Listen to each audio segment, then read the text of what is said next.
Now, dramatic testimony has emerged suggesting there may have been a cover-up around Neil Aggett's death.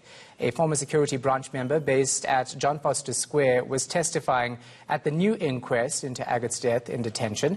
He says he was pressured by his colleagues to lie at the first inquest in 1982. Former Intelligence Minister Ronnie Kasrils also took to the stand today. Erin Bates is covering the story for us. She joins us now live. So, Erin, what we heard today basically backs up what the family said happened.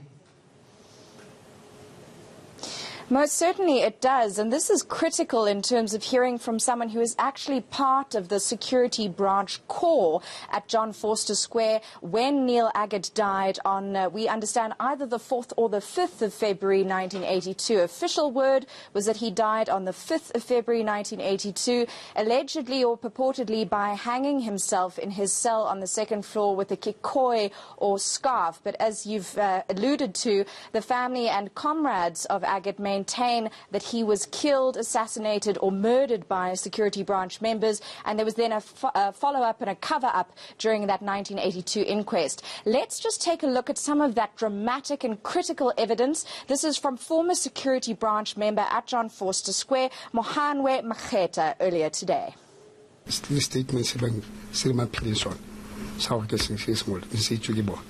Yes, even the statement that they said I had made, they are the ones who made it on my behalf. Who is they? Kibo Mamba. Was its statement. That statement arrived when I was already at Fair Enachin, and it was already written.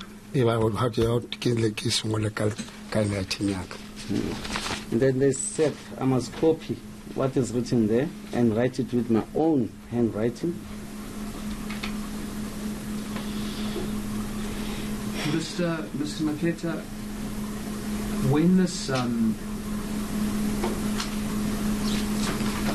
Maketa, could you just please explain when the statement was compiled? You did not interact with anyone. No. You just received a copy of the statement. We have a copy of the statement, correct? And you were told that that was what you would say. Was it correct? By who? The officers whom I was with at Enachin police station. So what other information did we hear from what many would consider is a key witness in this inquest?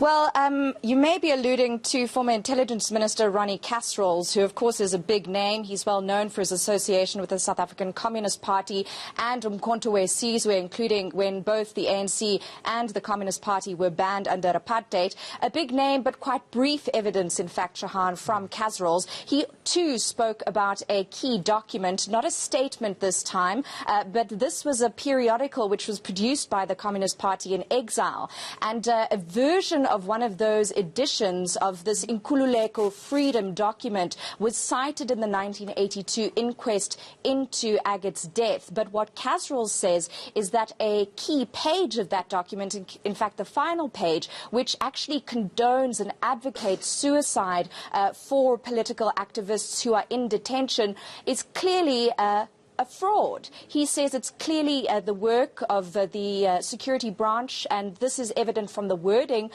of those paragraphs, but also the fact that this is a document the Communist Party knew would be circulated in South Africa, and they wouldn't make such a declaration, and yet this document, this doctored document, you could say, was cited in that inquest, which ruled Aggett's death a suicide.